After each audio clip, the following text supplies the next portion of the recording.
আয়েশা, রায়হান, উঠো বাবা, সেহরির সময় হয়েছে। এখনো অন্ধকার।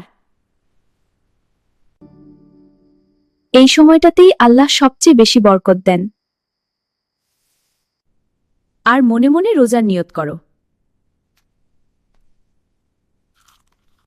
খাবার শুরু করার আগে কি বলতে হয়? বিসমিল্লাহির রহমানির রহিম। আমি আল্লাহর সন্তুষ্টির জন্য আজকের রোজা রাখলাম। মা, সেহরি না খেলে কি হয়? রায়হান, সেহরি খাওয়া খুব গুরুত্বপূর্ণ। সেহরিতে অনেক বরকত আছে। তাই যতটুকু পারো অল্প হলেও খা। আজ আমরা সময় মতো উঠেছি, আলহামদুলিল্লাহ।